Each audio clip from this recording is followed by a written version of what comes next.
there's been a shock AEW defeat. I'm Ollie Davis. This is Luke Owen. Welcome to the second ever AEW Dynamite review edition of WrestleTalk Live. Hello, Facebook. Hello, Twitch. Hello, YouTube. We're on all those platforms now. So if you're watching on any of those platforms, please give us the corresponding subscription, like, follow.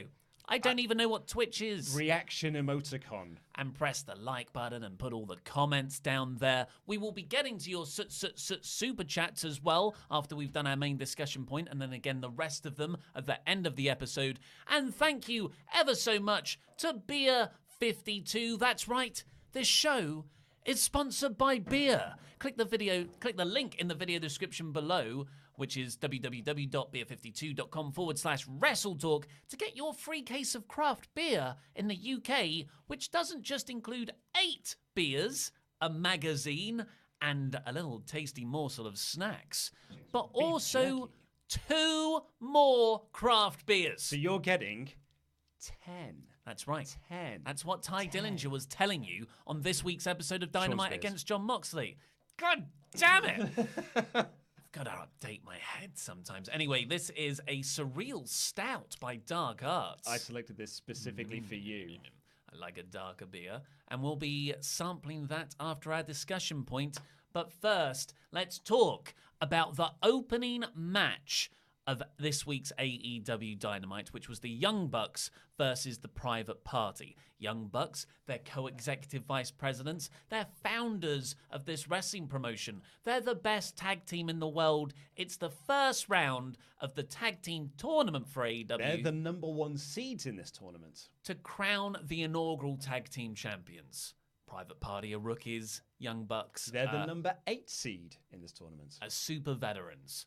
I know where this is going.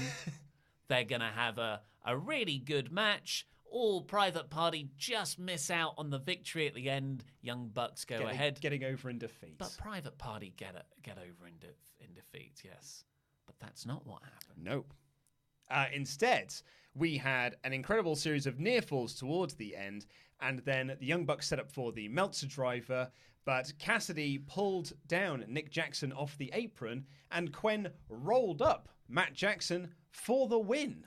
The shock upset win. Private Party advance in the tournament. Absolutely insane. And then, what a really nice touch they had throughout the match, kind of NXT takeover style, a few of the other tag teams in the tournament sitting in the crowd. So you had SCU out there. Yep. Are Angelico and Jack Evans in the tournament? Yes. No, they're not in the tournament. They're not in the tournament. But they were scouting out future tag competition. Yeah. So they've got a tag name now as well. Yeah, I saw that. Yeah, the Hybrid 2. The Hybrid 2, with the number 2 rather than the word 2.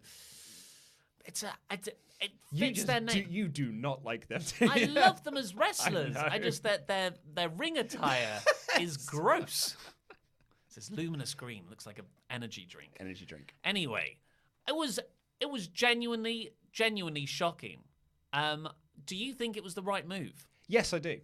Because I think that the Young Bucks are tied up elsewhere. They're in a feud. Well, they're kind of feuding with the Inner Circle and Santana and Ortiz. So you can set up Bucks versus them for the pay-per-view, which frees up the rest of the tag team division to fight over the tag titles and not almost have this sort of like looming presence that is the Bucks. Yeah.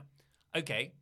And I can't make up my mind. All I know is that I enjoyed the hell out of it. Oh, it was a great match. Got over with the live crowd. It was a fantastic match. Yeah. Like, in-ring wise, they went about, was it a 20-minute time limit? It was a 20-minute time limit, yeah. So it went under 20 minutes, so probably about 15. It was really held my attention. It was so refreshing because having lived through Ring of Honor from that 2010 to 2014 period where, in my opinion, they were putting on the best weekly wrestling in North America compared to WWE. And you're like, oh, just one day, I wish this got the mainstream start. Or when you go to an independent wrestling show, and or like a Progress or an ICW, you're like, oh, I just wish the main this style of in-ring wrestling was tried out for the mainstream. Yes, because this is what wrestling is to me in 2019 as an adult male. I'm curious to see if this really does work in front of casual fans, or if they're like, whoa, that's not sports entertainment. This has gone far too long. Yeah. So to see that this was it was mind blowing for me to experience. Yeah. Just this on TNT, AEW, and while I love last week's episode, although it had significant flaws, that Cody Sammy Guevara match I loved, but that really was a throwback to 80s matches. Because it was a Cody match. Yeah, but I loved that. But this was the complete antithesis. This was super kick, high spots, dives outside. There was a great spot when it was it Cassidy? No, it was Mark Quinn. He dove over one side to take out one buck, got in the ring to the other side. Did that 4 times, then hit a 450 splash off the top rope. His shooting star press is insane. He gets so much higher. It's like a Montez Ford frog splash. You're like, how do you get up that high? It's an incredible vertical leap. There were several times where I thought, well, the Bucks have got this, including when they had, I think it was Cassidy in the Scorpion Deathlock for quite some time, and then Nick Jackson jumped over with a face buster to add insult to injury on that. I thought he was going to tap. I thought he was going to tap as well. And then I thought, oh man, Private Party have got this. When they hit Gin and Juice, I thought, that's it, it's over. And they carried on. I thought it was that after the shooting star press.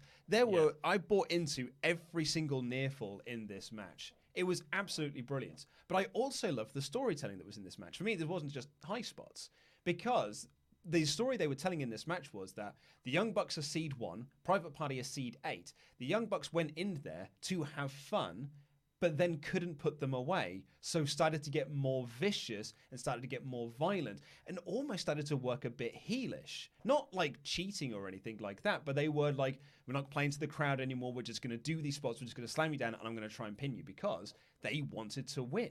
Yeah. And so they got more and more frustrated as the match went on. And you might argue that's what led to their undoing. They got too cocky. Yeah, I love how AEW can do that. WWE says it all the time, heels and faces don't exist anymore, when they really do. Baron Corbin has no face. Yeah, but here you have, so sometimes it doesn't work. Like I think Cody, Brandy, MJF, that dynamic. Brandy's a real is the most awkward. Me. Yeah, it's a bit awkward. And Omega too. Like sometimes I'm like, Omega, just make up your bloody mind. You a tweener, a babyface, or a heel. Yeah. Moxley seems to have that down. We'll come on to that later. But the Young Bucks here, I never once thought, oh, you're a heel, or even, oh, you're a babyface, or oh, you're a tweener. I was just like, you are this act that I'm super into watching, and I don't really, somehow every moral action you do feels consistent. Like at All Out, when they took off Pentagon's mask. Yeah. That's a heel move, but I wasn't really booing Young Bucks. In this match, really early on, and I think it's Nick Jackson spits. Yeah, in Private Party's in his face. Yeah, spits the gum. So that's a mega. But again, move. at that point, I was like, they're just having fun with this, because they're almost like they're overlooking Private Party here, because they're the ones that effectively set this match up. They were the ones who requested, we'll face you in the first round because we want to have a match with you. We want to give you the opportunity to put you up on TV because we're going to win. And then just as the match went on, we're like, oh, we can't pin these lads. They keep getting up. And that was really well illustrated in a great video package that ran before it, just like the previous week with Cody and Sammy, where they set up both teams. They introduced Private Party. I loved Private Party's entrance as well. With the little velvet rope. Yeah, and they like were a VIP area. And they were introduced from a place where you need a special invitation, and their weight is determined in vodka cranberries. Yeah. Oh, that's a wonderful little gimmick. And in a masterstroke of AEW, WWE, for instance, I mean, I'm sorry I'm comparing the two so much, but this is only the second episode. The WWE is like, no, only the wrestlers can get over, no one else, not the commentators, backstage interviewers, referees. All that heat must be directed towards the wrestler reaction.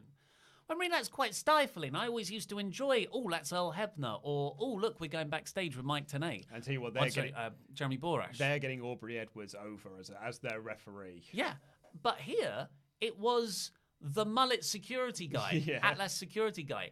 He's not said one word. He won't. He probably never will. If he does, it will be a Silent Bob style damn, or I don't know, or no ticket. Yeah. And he's the guy that opens the VIP velvet rope for Private Party to make their way down to the ring.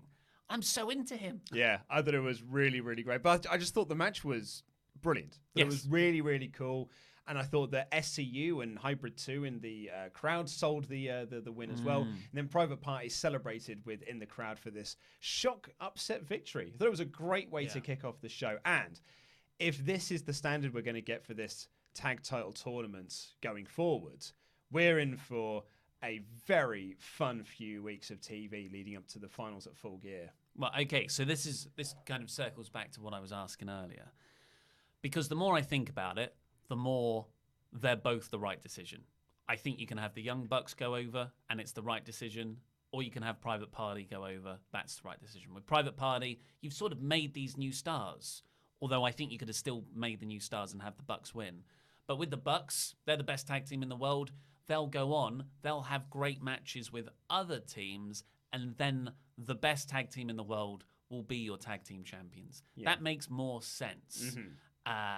And while I love Private Party, they are very green. And I'm not someone who really picks up on, oh, that wrestler wasn't in the right position, or that offense looked a bit bad, because I usually get so wrapped up in character.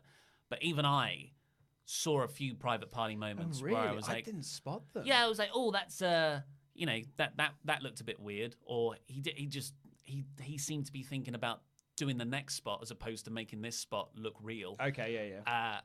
Now, the reason this match was probably so good was because it was the Young Bucks. So my concern would be Private Party advancing, and not having the Bucks in this tournament is going to make it a not as good tournament. Well, they're either going to be facing Jurassic Express or the Lucha Brothers in the semi-finals. And I would feel very confident in either one of those teams. Perhaps Lucha Brothers more than Jurassic Express, but I love Jurassic Express so much that I want them to win. I want them to win the whole thing. Luchasaurus is such a sexy bastard. I just want him to win every title. Yeah. If you haven't seen a real-life picture of Luchasaurus, by the way, we saw it yesterday. He looks like Roman Reigns and Seth Rollins has merged. He is the handsome love child of Roman Reigns, Seth Rollins. And he's under a mask. Do you think like Triple H and Vince McMahon were trying to make the perfect wrestler? And he's the result of their experiments. Well, you'd be like the like Mephisto from South Park. He was trying to make the world's perfect singer, and in the end just made a tiny little monkey boy. Yeah. So I thought this match was absolutely incredible. And what's so exciting about it is that it felt pay-per-view level caliber, but I think they can still have a better pay-per-view match. Agreed. Completely agree. It was doing everything you need for TV, but saving enough for pay-per-view. Yeah.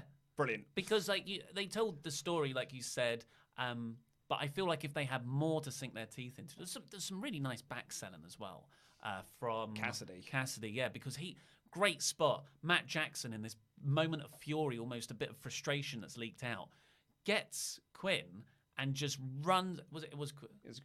Quinn. And I'm still learning everyone's names.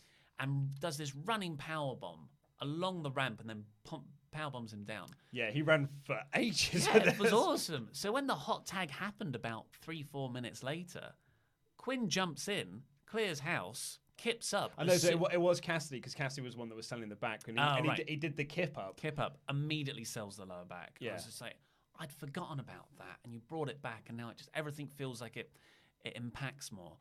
I thought this was brilliant. I understand the criticism that the Young Bucks probably should have won. Meltzer, have you listened to his review of the show? I have not, yeah. So he's concerned that the AEW co-executive vice presidents have grown up loving old school wrestling, but are very aware of the Triple H's and the Hulk Hogan's and the Kevin Nash's and all those people. They don't want to be accused of just putting yourselves over because you're the people that are in charge. Exactly. And there's been a lot of Twitter stuff around that. A lot of people have tweeted, oh yeah, I bet they're going to win all the matches. Well, I've seen people say that to me about, oh, Cody's winning all of his matches. And of course he is. He's the guy in charge. I'm like, it doesn't come across that way. Yeah, he's winning because he's the star, and he's also giving the other guy so much in defeat. He drew with Darby Allin. Yeah. So I think what they've done is very noble. Kenny Omega, Cody, and the Bucks, who are the promotion's, they're 4 of the promotion's top 5 stars. 6 really, with Moxley and Jericho. I would say they're the top 6. And I respect them for putting over the younger talent, but I'm also a bit like, I agree with Meltzer. you kind of want to put yourselves over a bit as well because you're the top guys. Yeah. Maybe there's a happy space in between. That is a really interesting. I mean, I hadn't considered that, to be honest. That's a very interesting viewpoint. Yeah. Yeah. So let's see what. Any more thoughts on that opening match? No, I just thought it was great. I mean, we'll talk about sort of the overall thoughts on the show, but I thought the crowd looked great again. The crowd were really, really hot. Just the building looked great. My big takeaway from this show is that last week's show was AEW setting out their stall.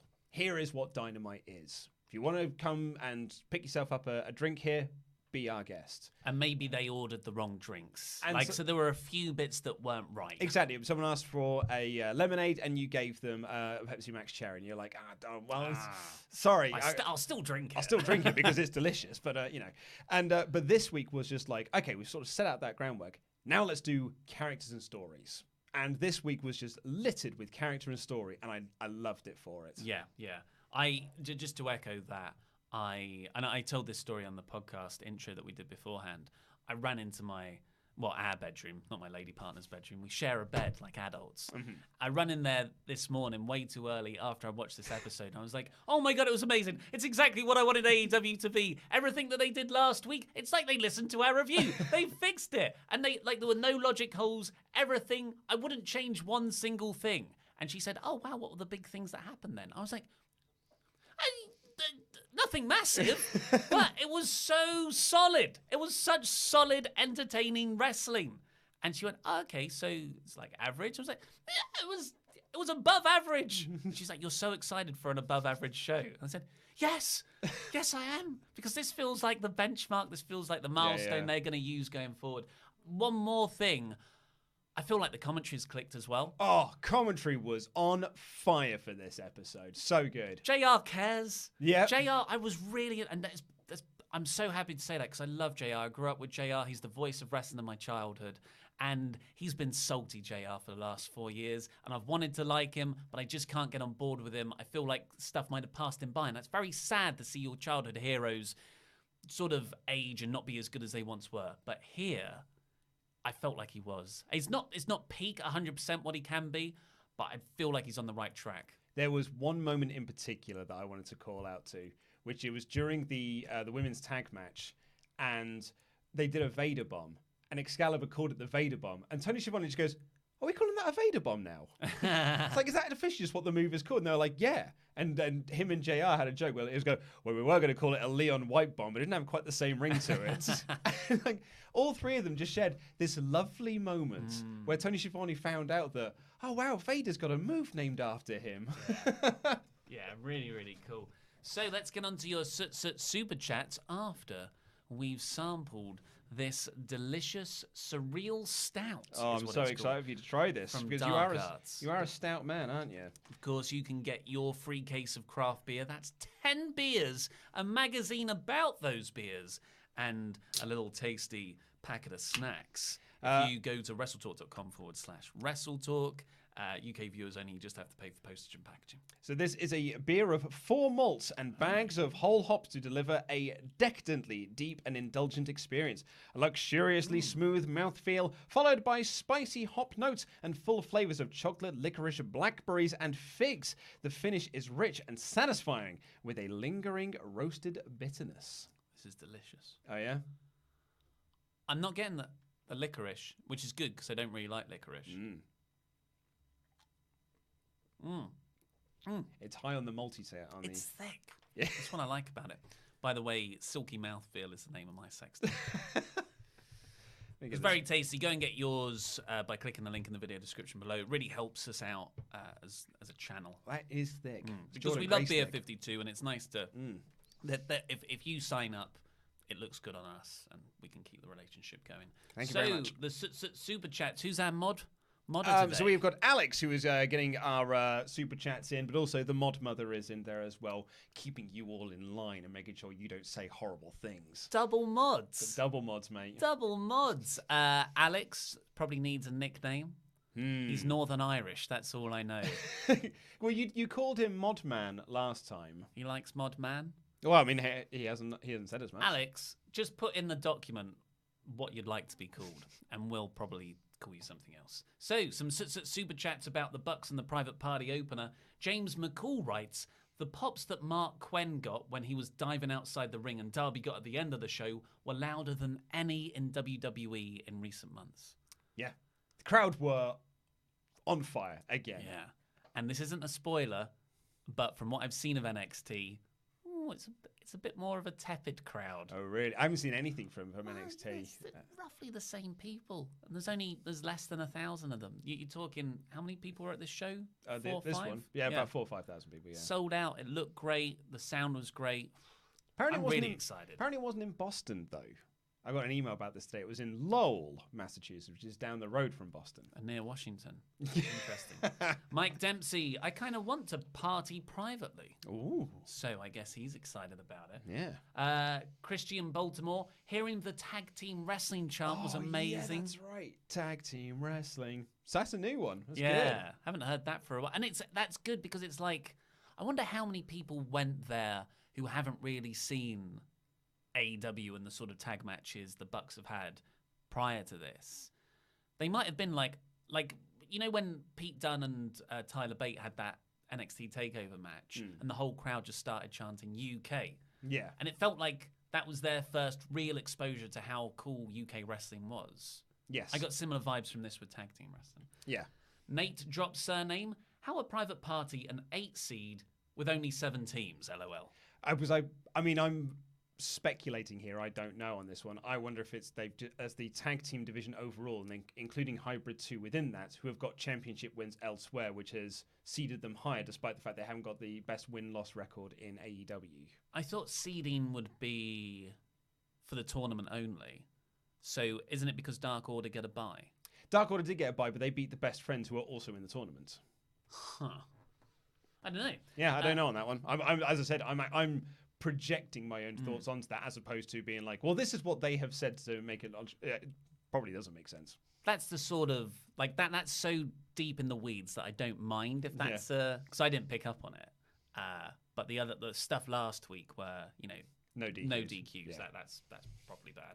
Dom Ioana, correct result with the Bucks losing. They don't need to win belts at this stage. They are clearly the best tag team. They have the ability to make other teams look incredible.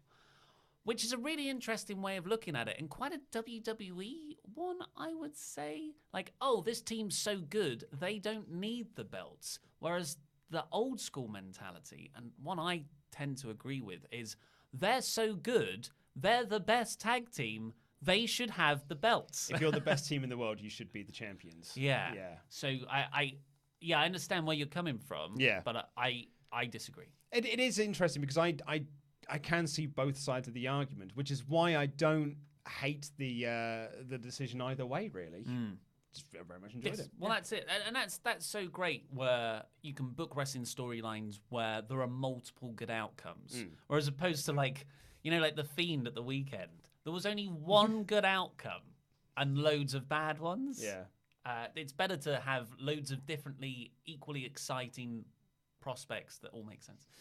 So the main show, by the way, speaking of The Fiend, I'm getting a few comments about some stuff appearing in the videos. I'm a bit concerned about some people in this office. I've seen a lot of things around here. I just don't think we're safe. That's all I'm going to say, man. I just don't think we're safe. I think whatever it is will come to a head tomorrow on the WrestleTalk news. And also Screenstalker Live is up later. Is that like, can people go and hang out there now? That'll be a question for Peter. He is the one who's been setting all of this up. Yeah. But yeah, Screenstalker Live will be going up later today. I believe we're going to be playing the John Wick game. I'm excited. I'm very excited because it looks a lot like Super Hot, and we very much enjoyed that when we did that in the previous episode of Screenstalker. And if you like this podcast, there's a Screenstalker podcast as well right now with exclusive intros and outros like this podcast does in the audio version. And it's now available on iTunes. It's on Spotify. It's on Acast, wherever you can get your podcast from. So go and subscribe and download that and get your emails into Laurie and Simon so they can read them out on the intros and outros. Yeah, new the Laurie and Simon team. They're housemates. They're housemates. They are shoot housemates. They now need to get all their own gimmicks in for like Get Betters and Rusev Hayes and.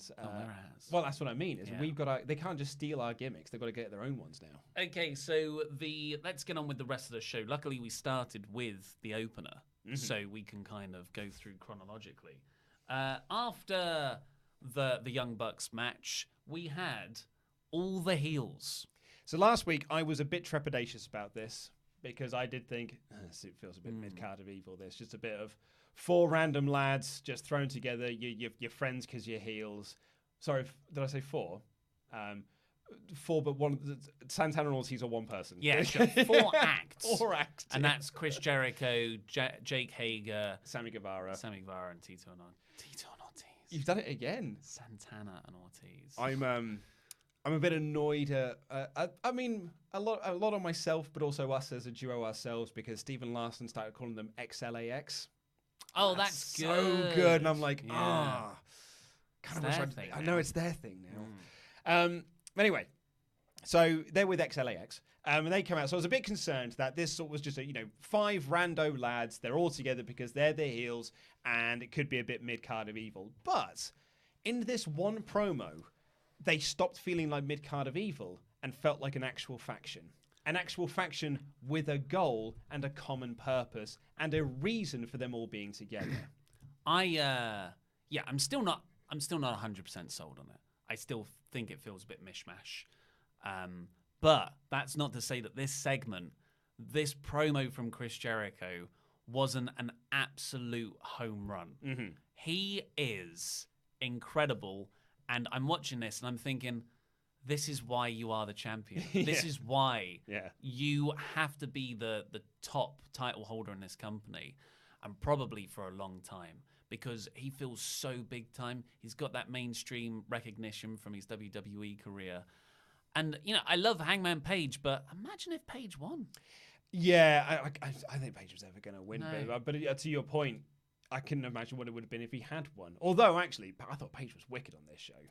In the tag match later. So Jericho takes credit. Like, he's baby faces it up at the start. But then he turns it. He says, I'm the reason that the ratings were so good last week. Yeah. And it started to get... Well, they started to say, thank you, Jericho, as a chant from the crowd. He tells them to shut up. It was just he was so good. And he runs down each person, sort of reintroducing them to everyone. Yeah, sorry, go on. I was and why they're on his list. Yes. Which is a lovely reference. But he's like, Sammy Guevara, look at him. He's a Spanish god. Look how sexy he is. It really made me laugh, yeah.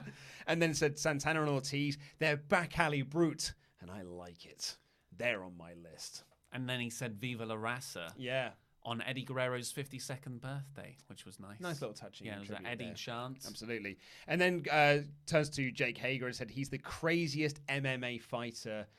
And then, this is the key to this promo. And I can see you wrinkling your nose at the he's the crazy. I think you got to say these things. Well, in this pro wrestling world. Look, yeah, you do your bit first, and then I'll say my bit. Well, no, we'll go through your bit, because I think the next bit is quite crucial. Yeah, so the exact wording, Jericho called Hager the most feared MMA fighter in the world, undefeated, and that's a shoot. Yeah. And it's not a shoot. I don't know if there's some next level mind effery going on there, where Jericho's intentionally trying to annoy me because that's such a stupid statement. But he's not. He's what, 2-0 in Bama. Was it Bellator, sorry. And I feel like that was a misjudged barb at Tyson Fury, Cain Velasquez, and Brock Lesnar. Oh, really? Mm-hmm. Oh, I didn't pick up on that. I just thought he was just saying he is the undefeated MMA fighter. He's the, because Jim Ross called him the undefeated MMA fighter. I figured they just gave him that title because it's just a title to give him, and we're wrestling fans. We don't really look into this. I think that's the kind of overall consensus. And those that do will look, we're like, he's undefeated, but he has been fighting jabronis, so it doesn't really matter too much. I must not have made a note of it, but I'm sure he said boxers, fighters, and something else as well. All the people that Hager's better than, which just so happened to be all the people WWE leaned on for ratings last week. They certainly did, yeah. And to be honest, bearing in with what he said later, I could totally buy into that was a intended jibe. Yeah, so I mean... But it's not a war. Yeah, it's a jibe, but like only take the jabs that make you look good. Because in that jab, I was like, oh no, yeah, Hager isn't as good as all those three people. So yes, but now you can go on to We the People. Yeah, because the crowd started chanting "We the People," which was Jack Swagger's old gimmick when he was in WWE. And Jericho tells the crowd to shut up, and he says, "We the People sucked. It's a stupid idea from bad creative. We the People is dead." And it felt like he was thinking on his feet. Yeah. That felt like an improvised line. Yeah. And that's incredible. And the crowd like both booed and cheered at the same time. Yeah. Because they were like, oh, shoots on WWE. Way. It was... And yeah, like We the People got over, and it was an okay gimmick, but really it was also a dumb gimmick, and it was something we just held on to because we like Dutch Mantel, we like Jack Swagger at the time. Their music's great. Yeah, their music's great. The stuff with Cesaro, like when I think of We the People, I more think of Cesaro and Swagger getting over. Which is really weird. It's very... I thought that was a more shared thing. I think that's just me. But yeah, do you know what, though? I thought Hager was really, really great. He is a very intimidating presence because he's the tallest of the group. He just stands there at the back, not saying anything, not blinking. He just looks like a very terrifying presence. And I thought the same thing when he came out later for the tag match, sort of like as Jericho's sort of bodyguard in seconds. All right, Vince. He's tall. Honestly, for me, I still haven't seen it. Oh, sorry. Knocked my mic. I at the moment, he is just a tall guy to me. Mm-hmm. I'm sorry if I'm not negating how anyone else is feeling. It's just to me personally, I don't feel like there's a threat there. I feel like he's a guy who's sort of still awkwardly getting used to this again.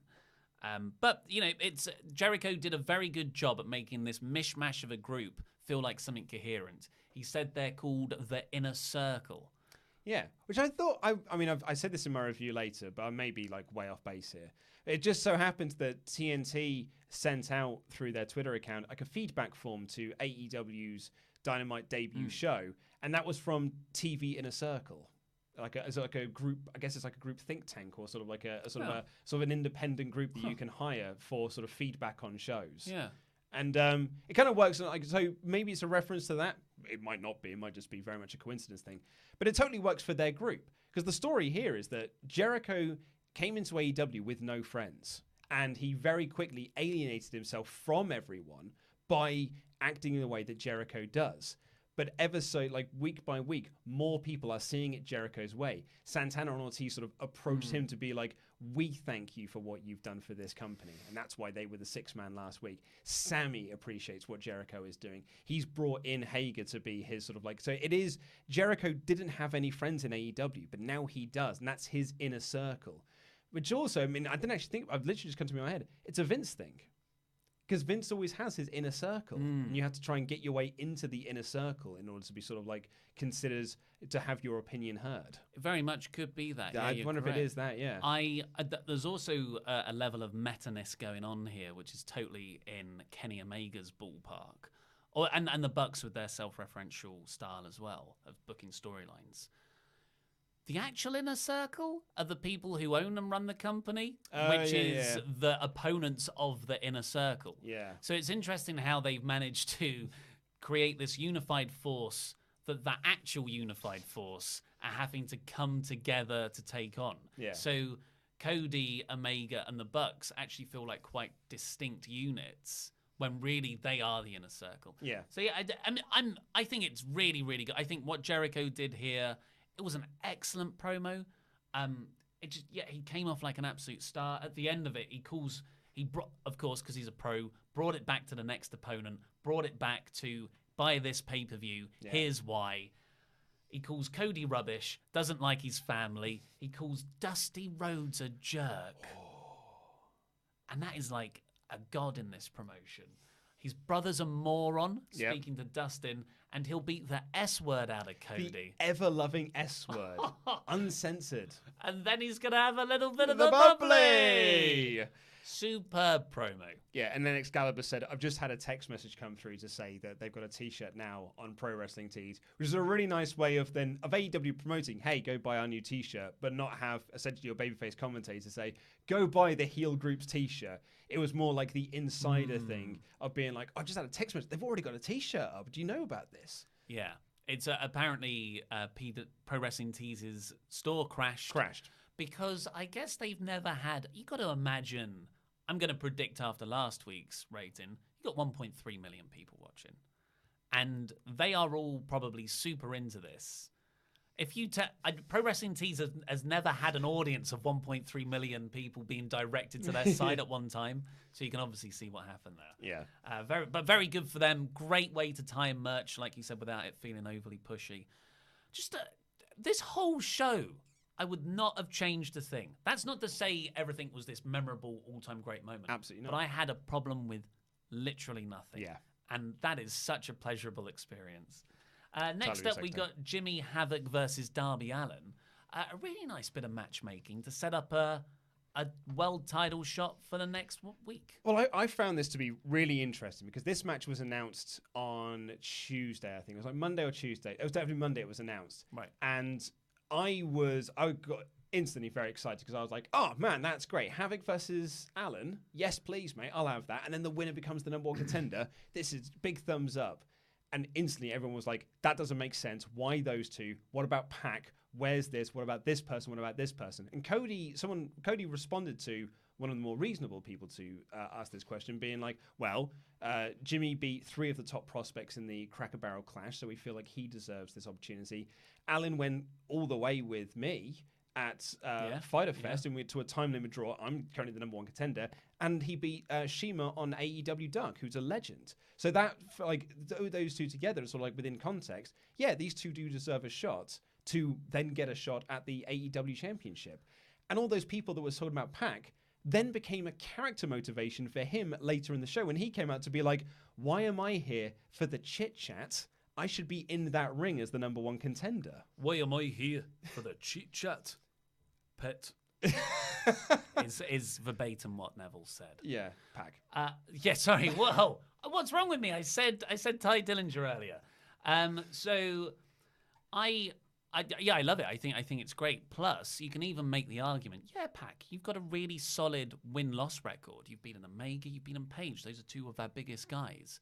That's why you're going to get a pay-per-view match. So you can still make it all work, and it ties in beautifully. Yeah. Anyway, this match, Jimmy Havoc got a nice little promo backstage beforehand to set up his character because he hasn't really been introduced to this TV audience yet. And I've seen Jimmy Havoc promos. He's an excellent promo. This one didn't really work for me, unfortunately. I felt like it came... You know when, like, NXT people get called up, and I'm not saying it's anywhere near as bad as this, I'm just giving a parallel example. NXT people get called up, and WWE main roster are like, this is your gimmick. That's all you're allowed to say? Yeah. And it felt like that with Jimmy Havoc and Pain here. Mm-hmm. So he was just talking about pain. I feel pain. I'm going to make the world feel pain. Very well delivered, but... It's just knowing what he can do. I didn't think this was the best version. And then there's tied into the commentary afterwards because JR said, look, I've spoken to both these guys. They don't want to just be known as the hardcore guys. They want to show that they can also wrestle, which was like a big Jimmy Havoc thing back in sort of in Progress days. Yeah. This match was pretty much entirely built around nibbling fingers. Oh, no. Oh, people were nibbling those fingers. Nom, nom, nom, nom, nom, nom, nom. But it was really nice because it was all like Jimmy Havoc was biting Allen's fingers that he kept selling throughout the match, which I thought was nice. But then it turned out biting the fingers gave Allen the idea later on, and it was Jimmy's undoing because he went to do the Acid Rainmaker, and Allen bit the fingers off of that while he was maintaining wrist control, hit the flipping stunner and the coffin drop for the win. That was a decent match. I really enjoyed it. Yeah, it was. It was nice. Love the coffin drop. I also I never see, so it's very, very rare to see a suplex. It's often teased, a suplex from inside the ring outside. When I saw that it was these two doing, I was like, "Oh, they're going to do this." Just so everyone like knows, if you ever see that and you know I'm watching it, I'm getting excited. It always makes me really excited. Yeah. It happens in Punk Cena. Yeah. In Money in the Bank 2011. Just another reason to love that match. But yeah, like that's a horrible bump to take for Allen. I also loved the Jimmy had him in the sleeper hold at one point, and Alan stood up and again climbed the ropes and almost did the coffin drop off the middle rope to break up the hold, to break up the sleeper hold. Really, really nice in this. He got the hand on the rope from the Tiger Driver. Really was trying to build up Darby Allin and really put him over. So if I'm being super critical, I would say these guys, it's not like they're exposed without all the hardcore stuff and the blood and guts. But I think they would have benefited from a longer match, slightly longer, 3-4 minutes, 5 minutes. Let's just say 5 minutes, because a lot of it was in the commercial break. Yeah. An extra 5 minutes, I think, would have made both of them more over.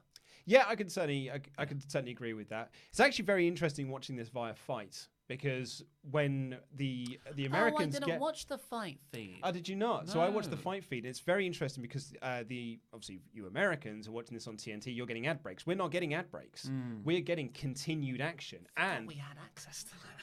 And the commentators still commentate the match, and they say, "Thank you for watching this on the Fight TV, the Fight app. You're still getting this," and they commentate as if nothing has happened, and then eventually we'll just go, "We're back now, folks," for TNT. That's really good. So it is really good, and it's just watching the action through the commercial break. It never felt like we're in a commercial break. It was only until Shivani or Jim Ross said, "We're back, folks," that I was like, "Oh right, we were in a commercial break that whole time." As opposed to if that happened in WWE, you could If probably we to do tell. the comparison, rest hold. After that, we got Emai. Sorry, it's Emi Sakura. Emi Sakura and B. Priestley. I might have said that very, very. Amy, I might have gone. I did this wrong in my review earlier, and I had to do a retake of it. Versus Rio, the women's champion, of course. Sakura as well. And so Britt Sakura, Baker.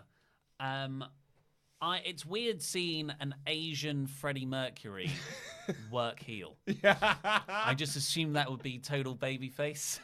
But Sakura is she dressed Sakura. like Sakura is dressed like Freddie Mercury. She's with B. Priestley. B. Priestley has so much charisma. She's great. Yeah. Oh, she's awesome.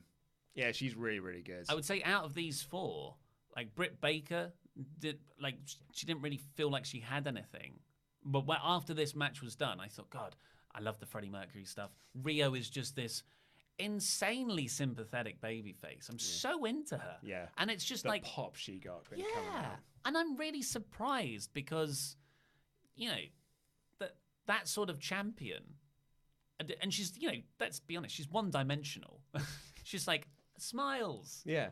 I usually hate that stuff. Yeah. All 98 pounds of her. I'm so into her winning every match, and I love her. And I think that's a testament to the foresight of Kenny Omega, because I don't think going back to Fyter Fest and actually going back to Double or Nothing, that Riho will be the first AEW Women's Champion, and she will be massively over with this crowd.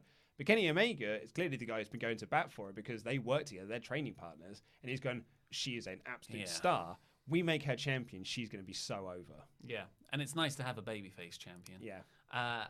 But B. Priestley, I thought she's so good. Yeah. Like the way she gets up in people's faces feels uncomfortably realistic. Like she's done that a lot in Maidstone, outside a club. Yeah, I mean, it is also uncomfortably realistic in that she gave Britt Baker a concussion at Fyter Fest, and she gave her a black eye in this match as well. They posted a photo on Twitter of Britt Baker with this massive black eye, and I'm like, come on, guys, it's not real. Okay, well, yeah, maybe she's Will's girlfriend, so lay it in. He's probably telling her over the phone. Do you know what? Do you know what one of my favourite spots of this match was, though? And it may just be that I've just, because Sakura is not someone that I've been exposed to all that much. Maybe she does this all the time. But I love the spot that she did when Britt Baker's in the corner and she runs on the outside of the ropes and dives through and does a spear inside in the corner. I was like, I don't even know how you managed to do this, but you did it, and it looked really great. Yeah, Sakura's got so many little bits like that. I thought you were going to say when Britt Baker was in the corner and she did the stomp, stomp, clap to do the We Will Rock You thing. And it was at that moment I thought, because she was working heel, I was like, you're 80s Freddie Mercury. You're 80s Honky Tonk Man. Because Honky Tonk Man was a heel Elvis impersonator going back to the 50s, but he was an 80s gimmick. And now we've got Sakura doing the same with Freddie from the 80s. Sakura, God damn it. I think I might have said the same thing wrong as well, to be fair. But I thought this was good fun. This is actually better than the tag match they had on Dark, the AEW Dark. So I thought it did really well. Put Britt Baker over because they've clearly got massive plans for her. I really like her submission move. She's got sort of like this. It's kind of the Rings of Saturn, but it's also got the mandible claw in there as well because she's a dentist. So I thought that was a really nice touch. She's going to be facing Riho next week for the AEW Women's Championship off the back of these 2 wins on Dark and on this show. I reckon B will have some interference there. They brawled after the match. I would certainly imagine so, yeah. I'm not too into Britt. No, you're not feeling it? I'm into everyone else. I'm not really feeling Baker. Do you know what my other favourite moment of this match was? It was when they were making their entrance because Amy Sakura did her entrance with Bea Priestley. Because she's the big Freddie Mercury things, Bea Priestley trying to do her super cool entrance, and she's posing, and Sakura just lifts up her microphone to Bea Priestley, just like, you're going to join in singing, right? And then she looks like, huh, what's that? Pushing her away. So next we got low-key my favourite segment. I've seen people really down on this. Well, I'm not even just talking about the guy who's on your shirt. I'm talking about from the very start. But that's what I mean. I've seen some people thought this video package was super stupid. I think those people might be dealing with some general hate levels that are unwarranted. So the best friends, Chuck Taylor and Trent Beretta, it just cuts to Chucky running towards the camera in slow motion in a denim sleeveless jacket and denim trousers, double denim. And then it cuts to the reverse. Trent's doing the exact same, running slow-mo the other way. It cuts to a Canadian wide. tuxedo. Cuts to a wide. They're in this park, and they just run together and hug. And that's it. That's it. And then it does like the big Rainmaker camera zoom out. And then it cuts to the best friends at ringside. And before, it was a tout, wasn't it? It wasn't a tout. It was someone else. I just assumed it was a tout. But a female interviewer is about to ask them a question. And you can hear Chucky T just say, that was great. He said, that's the best video I've ever seen in my life. Yeah. Best video I've ever seen in my life. So funny. The guy's so naturally witty. And, well, not witty because it's not like very intelligent stuff he's saying, but his timing, his delivery. Always been really a big fan of Chucky T's comedy. But then, they say the Bucks have been eliminated, top seed. How do you feel in your chances against SCU next week? And Chucky says, don't ask us, ask this guy. And they part like the Red Sea and sat there in his denim jacket and his T-shirt of himself wearing a T-shirt is Orange Cassidy, and he just slowly puts the thumbs up. Brilliant. And it was a huge pop. Massive pop for Cassidy. That camera work was brilliant. Like, I don't want to keep comparing it to WWE, but you're going to continue. I know it's so hard not to. I'm just doing the comments job I know, I'm for sorry, them. comments. I hate me too. But I can't stop myself because I've been reviewing and watching WWE so intensely for 5 years now. And now a promotion has come along that's doing everything so much better. It's hard not to. Give me this. Give me just a couple more weeks. So, tell me about this camera. Why? I don't really know what to say other than Kevin Dunn would have screwed this up. It was the camera. So one of the big things about filmmaking is you want the aesthetics of your camera to match the characters or the tone or whatever. This camera, that camera angle was as cool as Orange Cassidy. Yeah. The whole blocking and the moving the pardon ways. It's just that, I wouldn't have changed anything. It was beautiful and perfect, and I'm so happy. Yeah. Really, really happy that AEW is the show I wanted it to be and not one where they randomly don't DQ people. Next up, we got. I've written Tully versus Mox. That's not quite what happened. No, it was in parts. Yeah, no, it was Sean Spears versus John Moxley, the chairman. Sean Spears, no contacts on him this week. I guess he's saving that for pay-per-views, really, for those real heated rivalries. And then Pac joins the commentary desk where they talk about what we mentioned earlier, which is that I don't know why those two got a shot at the title. I've got a 2-0 record here in AEW. Do you know how many times I've been pinned in the last 2 years? Just the once. That's unparalleled in this day and age. And it's just his delivery of that. And then once he's made his point, he just sits back and he just watches the ring and he just watches the action unfold. It was brilliant work. And he only piped up if the commentary team turned to him and said, so what do you think about this? And it would turn up and go like, where's my title shot? Yeah. Why am I not getting these title shots? It was magnificent. Yeah. Like this is how you do a guest wrestler commentary on a match. Britt Baker from last week just sat there. She was scouting the action as well, I guess. And Pax there being excellent on commentary, along with an excellent commentary team now. But Tully Blanchard, I cannot get over how excellent Tully is. Well, I mean, he is a former horseman. Like, it makes so much sense that he's very good at pro wrestling. Luke, he's just been sitting there. He's just been sitting there, and no one's been doing anything with him.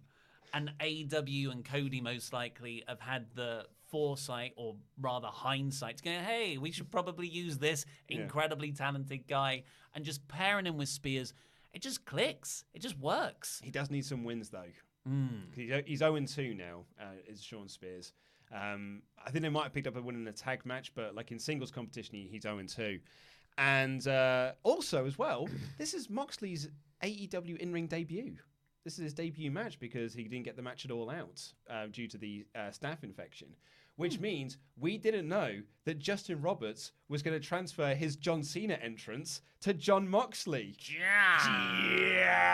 And we get the full works now. It's back, baby. And so is the black trunks. I love that look. I really like it. And I just... As soon as Mox got in the ring, straight up in Sean's face, just like that Ishii start. So match. Good, yeah. Really hot from the get-go. I mean, it's difficult. Mox is really, really charismatic. It's a lot of axe handles, though. Yeah. You know what I mean? It's simple stuff. Yeah, it's simple stuff, but he's got a ferocity about it. And that's really good if you've got a varied card where there's a bit of something for everyone. His style of wrestling so far, although he had an excellent G1, and I love the stuff there, but it's the same as when he was in WWE. I never really got into his matches. Okay. Very rarely. Remember, AEW, higher standard. I'm being hypercritical of this because I really enjoyed this match. I love Moxley. But when it comes to the in-ring part, his in-ring stuff is never as cool as everything else about him. Okay, yeah. I mean, I see what you're saying. Yeah. I certainly don't think you're wrong to have that opinion. I mean, I really enjoyed this match and it really worked for me. I mean, if I was to be hypercritical of this match, it was Sean Spears working him over for 90%, and then he came back and won. And that came off the back of Tully interference. Really, like Tully pushed him into the ring steps. I will shout out to JR though, not being salty JR, just talking about how. Like, previously, Salty JR would just be like, that's dumb, it makes no sense. Yeah. Here, he was like, I'd want to admonish the referee for doing that. The referee missed that, and that's not good. I want to have a word with people in the back about the referees aren't doing their job properly. He's a stickler for the rules, is JR. So I appreciated that on the commentary stage, and him pointing out that shouldn't happen. The referee should be doing more, I think was really, really nice. Also, that Death Valley driver into the barricade, the corner portion of the barricade, that was actual death. I feel that on the JR commentary and calling out those referee decisions, and AEW in general, the referees they went through great lengths to protect the referees from not seeing these obviously DQ moments. And JR played that up as well. They have learned so much from last week. Yeah. And if that... I thought, okay, this is the first week. Maybe in a month's time, they're going to have fixed all these bits. Because, it's a new company. They fixed everything. Week 2. Like, that rate of progression is very promising. Yeah. So really, really exciting stuff. I mean, we still haven't figured out live streaming on Screen Stalker. No, absolutely not. There's an audio issue every day. Something new, something different. And we're in the top 10 wrestling YouTube channels. It turns out. Was there a list? Oh yeah, they did a ranking of the top 100 YouTube wrestling channels, and we are number 7. We're above Up Down Down in terms of views. Who did this list? What culture? They are quite high up. Yeah. I can't quite remember who it was. I'll send you across there. It's been shared around by a lot of people because a lot of our friends have done very well for themselves in that list as well. Who's above us? I think the Bella Twins are WWE are above us. What Culture are above us. Grimm's, and It's just based on subscribers. Subscribers and views. I think Up, Down are beating us, though. They are in terms of subscribers, but not views. Take that, Xavier Woods. Say that, Creed. So, yeah, this was very fun, but what made this match really, really great is the post-match angle. So Mox picks up the win. Yeah.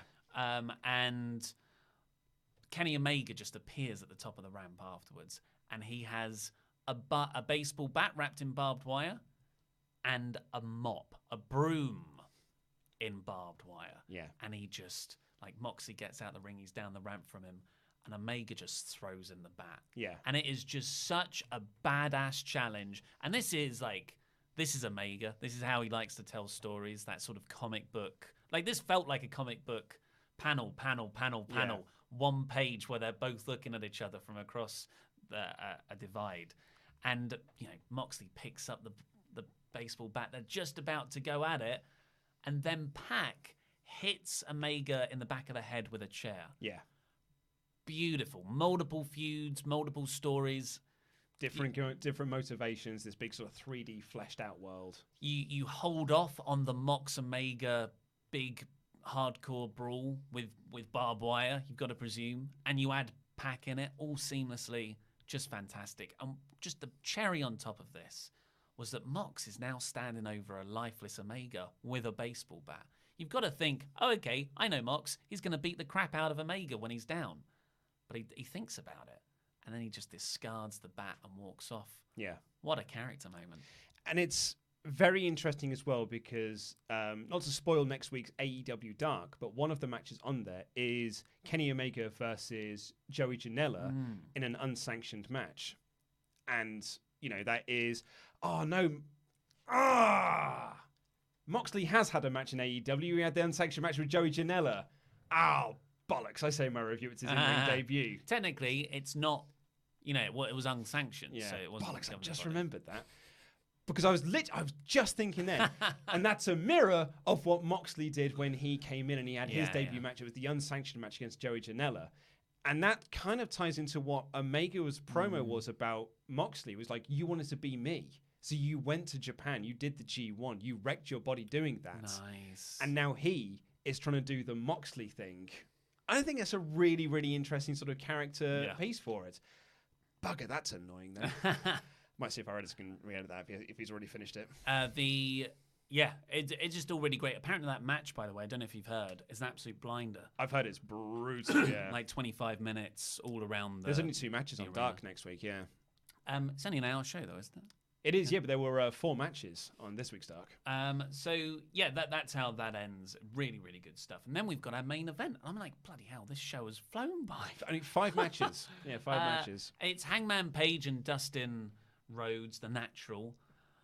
Is Justin Roberts introducing him as, well, they call him the Natural? It's not the Natural Dustin Rhodes. Well, they call him the Natural. I hope he does. Versus Chris Jericho and Sammy Guevara, repping the Inner Circle. Indeed, yeah. They said that Page reminds him, or JR, I think it was JR, or I think it was Tony Schiavone actually, said that Hangman Page reminds me of Barry Windham, who was once a partner of Dustin Rhodes. So it's a nice little sort of callback as well, which is why there's like, well, that's why this team are getting on so well. It's because he's a mini Barry Windham. Yeah. And it was really, really good. And now I also as well appreciate, because they announced time limits for the matches. This one time limit was until the end of the show. Yeah, that is nice. And it's nice. It just adds that extra of realism to it. It's like, well, we've got to go off the air, folks. So unfortunately, this match is a draw because that's the time limit.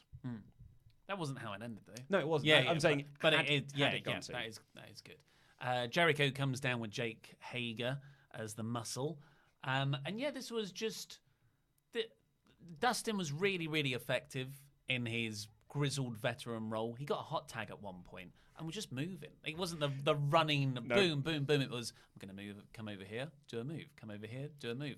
It was really steady and measured. I loved it. He's incredible. Yeah. Like, he is on another level incredible. Yeah. Like, there's a reason why they call him the Natural. And the commentary desk were just like, when he started wrestling, that's what people called him, the Natural, because he picked it up. Like, straight away, he was already one of the best. And he's only just gotten better with every passing year that he's been doing this.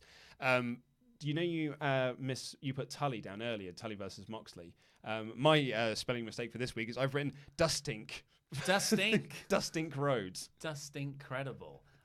Just as a testament for, like, sometimes when I watch wrestling and the crowds don't react to spectacular moves, I'm like, well, you know, we've seen so much now as society. Like a headlock won't shock us anymore. It's not going to get that level of heat. Dustin did a second rope crossbody on Sammy and Jericho. The crowd went mad. They lost it. And it's like, it's not about re-educating the audience. It's about getting them into characters and storylines and spots. Yeah. Like, if you do just go, oh, let's hit a triple moonsault off the top rope to the outside before an ad break, it's just a spot. I don't know. Just off the top of my head, I don't know where that could have come from. But here, it's like, it's part of a larger tapestry.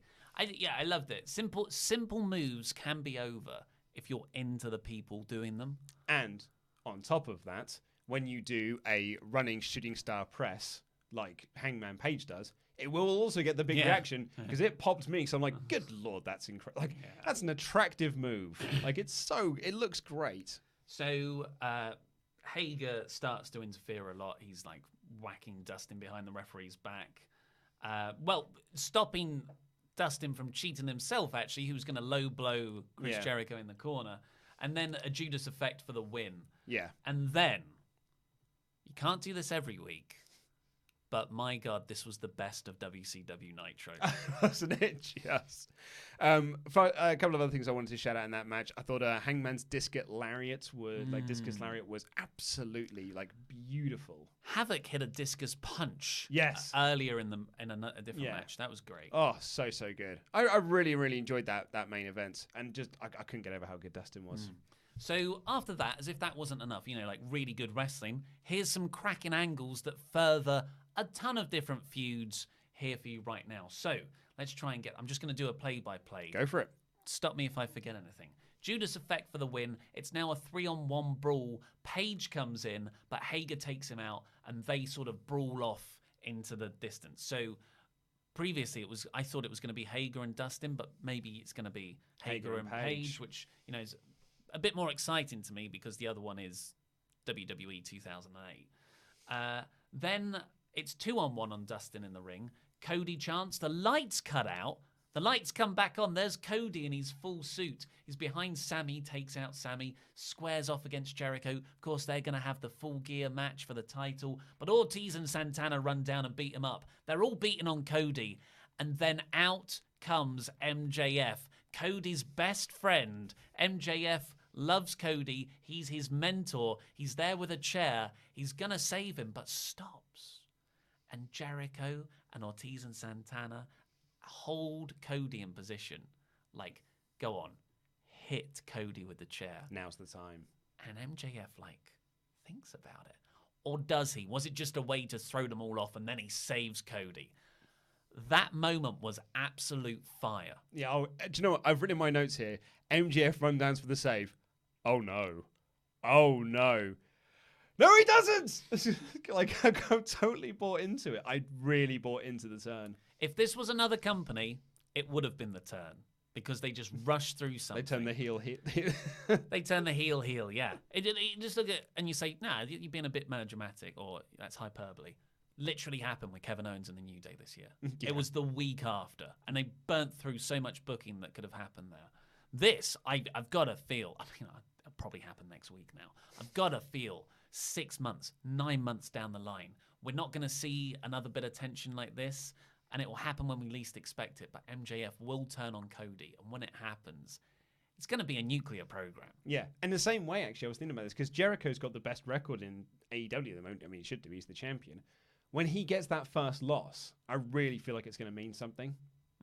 Yeah, I really hope that MJF doesn't turn on Cody in the Full Gear title match. I think that's way too soon. I think that's too soon as well. It may very well happen, but I would say it's too soon. But we're not done there. Nope. MJF is just this mega pop for MJF. Everyone's going crazy for him. And this, I'm sorry, I didn't mean to cut you off there, but I loved this bit of character work here because this is a big babyface moment for MJF. ultra heel MJF because he's chairing The Miz, he's chairing Santana and Ortiz. Just say The Miz. No, it's because I'm sorry. Yeah, sorry. I don't even know why. Because MJF. Yeah, perhaps it is. Santana and Ortiz, and he hits Jericho and lays them out, and it's this big babyface moment, and he gets all fired up from the babyface moment, and then goes right back to being cocky MJF, being like, "Yeah, of course, Jimmy, I am better than you, and you do know it," and then turns around into a code breaker from Jericho. And I'm like, "Oh, MJF, your cockiness was your undoing there." Amazing. And then the Bucks run down and go for Ortiz and Santana. That makes sense because of what happened at All... What did I... I didn't say that. No, you didn't. Because that feud started at All Out. And, it looks like now the Bucks are out the tag team tournament. That's the feud they're going to pursue.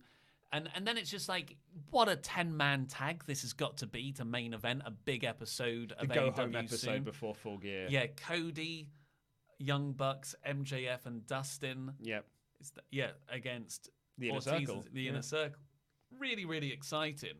And then Jericho's walking up the ramp, backing away from the baby faces in the ring, acting all cocky. And I'm like, okay, here's the end. No, wait. There's probably the best part of the show outside of a double denim hug. And that is Darby Allin, the #1 contender for next week's title match, after winning against Jimmy Havoc earlier in the night, comes down the ramp on a skateboard, jumps off and hits Jericho. And then he uses that skateboard as a weapon. And then just to make sure that we all know this feud is super serious, Jericho said that next week it's going to be Darby Allin's funeral, bitch. Yeah. So you know it's serious. And, so that's, again, great promo work from Jericho. Because he's walking off. Make sure to tune in next week. And also the pay-per-view. Yeah. That's effectively what he said, but in a pro wrestling way.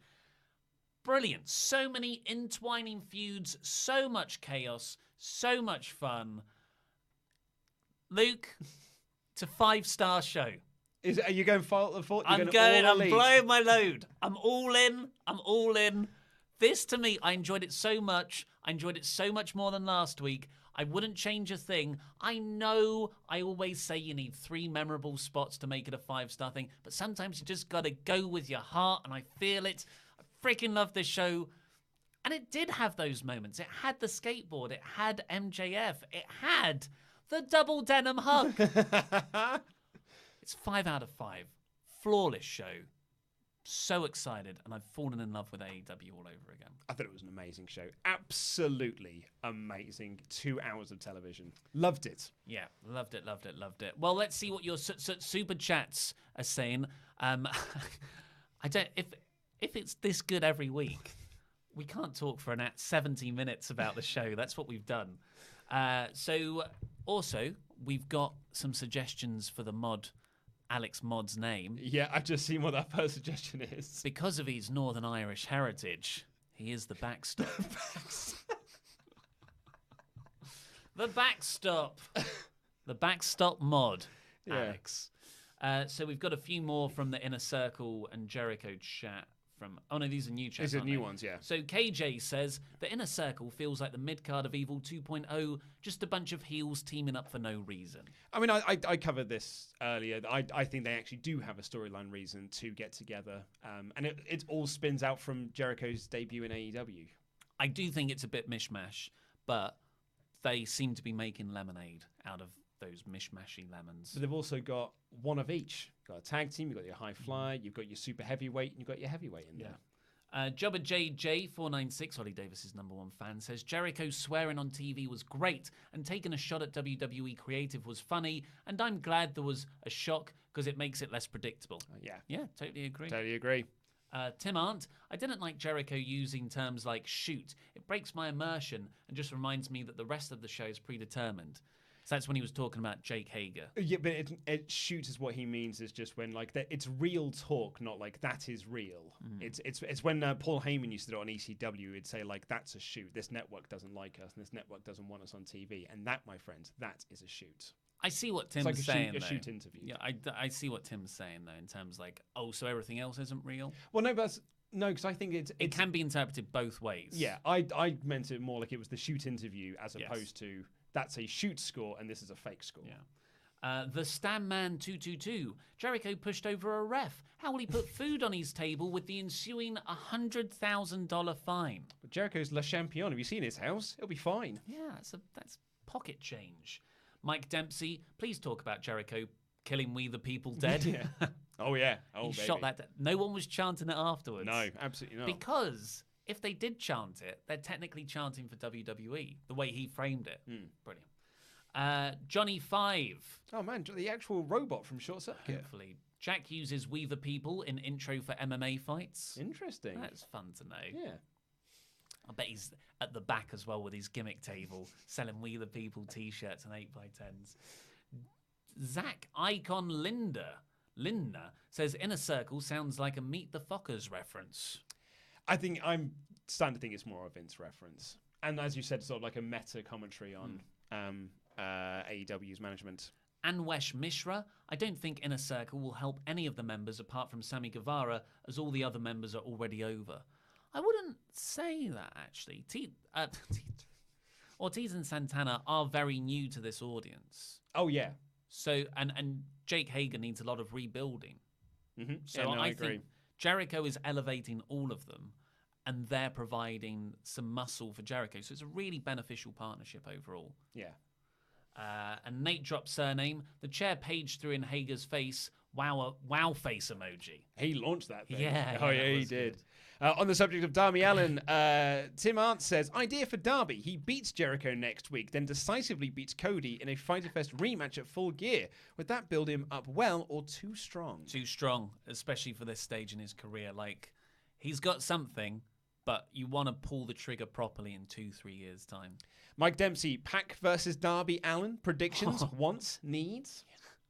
That is going to be brutal. Yeah, I'm all in for that. There's a lot of like just lineups in AEW. We were talking about this on the podcast that I just really like the roster, the depth that they've got.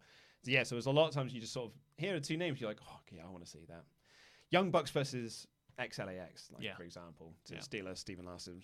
And Jose Quinde says, Allin takes Jericho to a draw, protects his character of never staying down and not put the title on him, and then he can go undefeated without winning. No, I think you can lose to Jericho, the champion, and not be buried. Yep.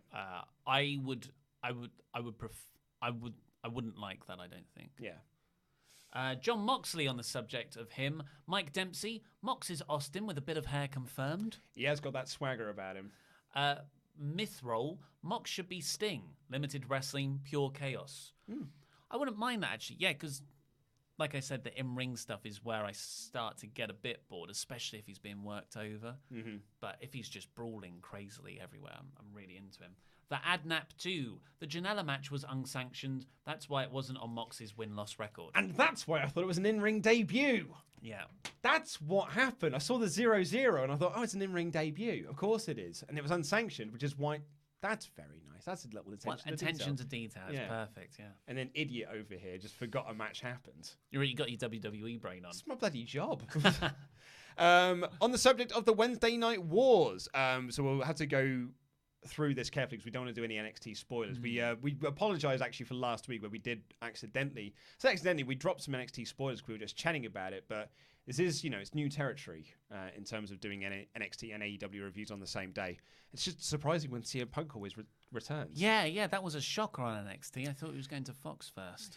Tim Arndt says, JR took some shots at WWE saying things like, are we allowed to say strap on this show? And that's how you make stars. You relate to your audience. Not sure the last one's is a shot at WWE. The first one certainly is because there are sort of like no words. But then again, NXT, or is because they keep saying, I know we're the true alternative to sports entertainment. Now they're calling themselves, what's it, Combat? Yeah. What is it? Combat-attainment. No, they've got like a certain phrase they're using now, so it's not sports entertainment, but it's still not wrestling. Yeah. It's like combat something. And it's actually remarkably worse than sports entertainment. I like how JR technically said strap on. Steve Wynyard said, Meltzer has said he thinks it will be a bloodbath in the ratings with AEW versus NXT. It'll be very... It's still too early to make predictions. I loved AEW so much, I can't see why. But, from what Laurie and Pete said, NXT was really enjoyable too. Walter versus Kushida. Yes, please, mate. I'm in for that. Mike Dempsey says NXT, quote, looked better, but AEW had superior storytelling. I disagree. I think AEW looks a lot better just because of those crowds. And the big stage and everything. Yeah. Davin Griffin says AEW the best, WWE boo. Tribalism. He's got a couple more here. WWE will be running away from AEW. AEW is the future. WWE is the past. WWE is really scared of AEW. There's lots of emojis in there. That was 4 separate messages as well. Agent X says, last week I wanted to flip back and forth between AEW and NXT. This week I felt like staying on AEW. That's interesting. Yeah, last week I was always thinking, what's happening on NXT? Probably because we were watching it live with everyone. And it's the first week as well. Yeah, but this week, I was so absorbed in AEW, I was just there. I wasn't thinking, I wonder what happened on NXT. And it's interesting to know. I try not to use this too much of a metric because it's such a small pool, but I had no messages from people about NXT this week. I had a lot of messages from people about AEW, but absolutely no one sending me anything about NXT.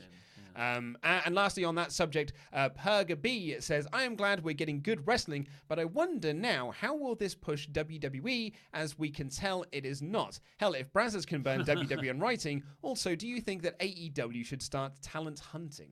I think they've got loads of talent already. That's it. We said this on the podcast, but I think they've actually got a great roster currently. And I think WWE are a large organization. They're very slow to react to things. I think they've underestimated what they've got on their hands here by not promoting it. Sure, you can say, but they put NXT up against it. But did the main roster promote that? Did WWE think NXT is enough to take a slice out of AEW's audience? I think that's what's happened. So give it a month. I think WWE will start to roll out changes on Raw and SmackDown for like the 50th time in 2 years. I will be surprised if NXT is in full sale in January. Yeah. General Dynamite chats we have. The Adnap 2. Oh my God, Pat killed Kenny. You bastard. Very good South Park reference. Andrew Haran. We got Kenny versus Janela in an unsanctioned match for AEW Dark. If it's not on YouTube next week, you guys need to find it. No spoilers. New Joey fan, wow. Yeah, Joey likes to do his hardcore wrestling. So that sounds like Andrew was there live. Sounds like it, yeah. Exciting. Andrew Gronek, Luchasaurus was on American Big Brother 17. Was he really? What? Well, I mean, they do like to put sexy people on that show, so that does make sense casting-wise. Sexy dinosaur.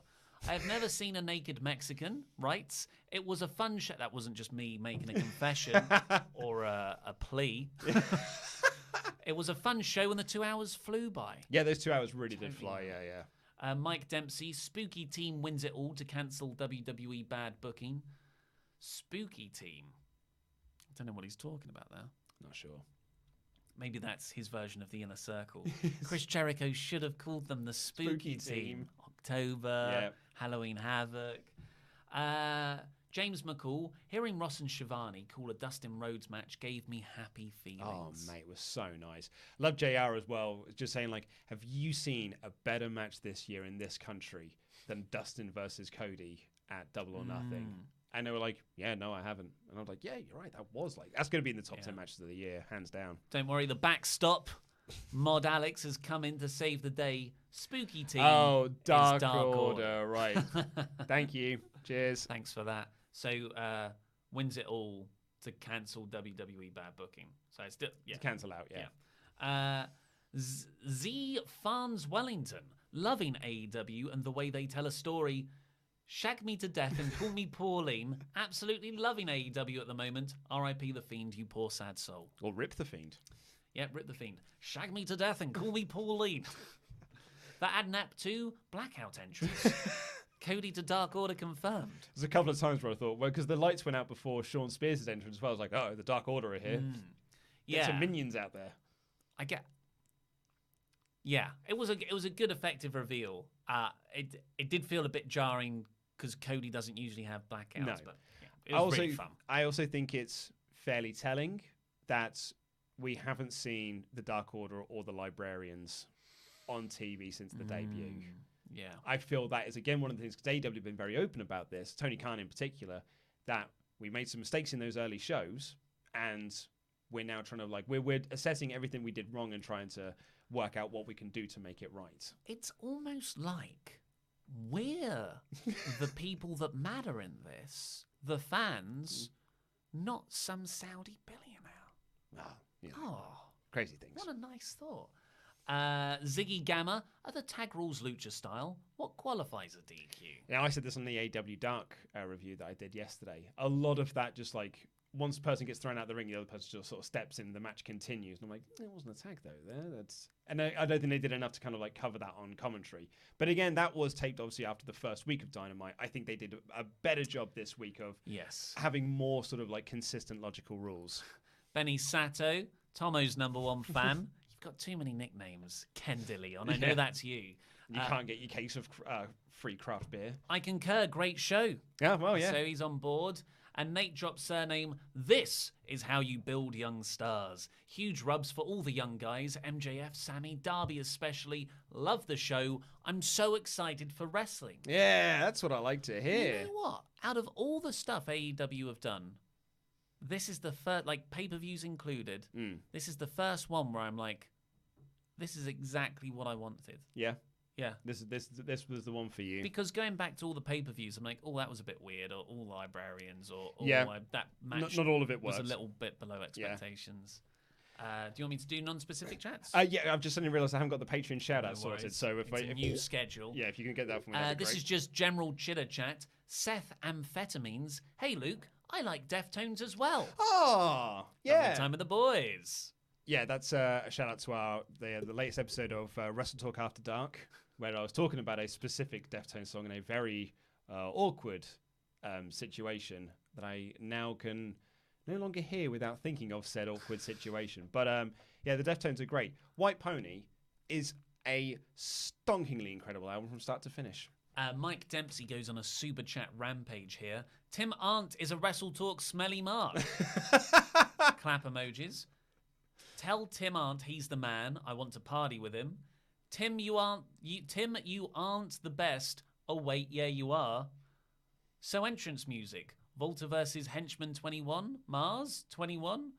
Are you okay, Mike Dempsey? Those were 4 separate chats. Davin Griffin. Did y'all see my super chat yet, guys? Yes, I believe we did do that one. We did do a... Yeah, yes. the AEW is the best. Yeah, we have done those. Yeah. Thanks for super chatting again. Beth Beakey was in Boston. It was at Boston University.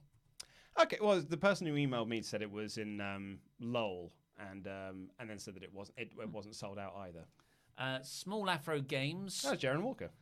I asked why I wasn't on that top 100, 250 list, and they had the nerve to tell me they weren't including gamers when Up, Up, Down, Down was in the top 10. That's wrestling related, though, isn't it? PJA Games, AEW was awesome, but something has been bugging me for ages now. What the heck was the Brock Lesnar-Rusev hey? You remember someone said, I've got a Rusev hey and it involves Brock Lesnar. We've never had a follow-up to it. Yeah, I've just remembered that. That rings a bell too. Yeah, we've never had the follow-up on that one, I'm afraid. Was that Blake Ham? Probably was, son of a bitch. Justin Edelheat. Luke, I think I believe it is. Moro called it Sports Combat. Is it Sports Combat? I thought it was Combat something. Either way, it's still, just call it wrestling. Or Combat Action.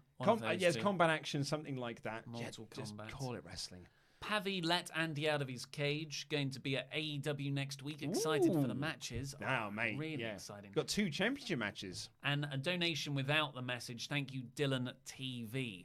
Wow. What a load of wrestling chat. That's nearly 90 minutes. And it was all positive chat as well, and up in the super chats as well. And of course, we've got more. Go over to Screenstalker right now, load up the sort of channel page, because Laurie and Simon will have today's episode of Screenstalker Live playing the John Wick game. We'll be walking in and out of shot as usual, mucking about. After doing our jobs. Yeah. Well, I just like to bring my laptop in here and just work and occasionally put my face on camera. It's really, really fun. Go over to Screenstalker, give us a subscribe, press the thumbs up button, and join us in about 10 minutes when we go live over there. But we've got some WrestleTalk Talk Patreon shout-outs to do first. Indeed, our pledge hammers at the $25 and above level get shout-outs on the Raw, AEW, and SmackDown episodes. I think that's the new order that we're going to try and do this in. So thank you very, very much, disrespectfully classy, Marky Blassie. Whoa, Nice. thank you. Benny Sato just super chatted. Oh, yeah. Negative chat. It's not helpful. It's not helpful. Andy Datson's #1 fan, Tomo! There he is.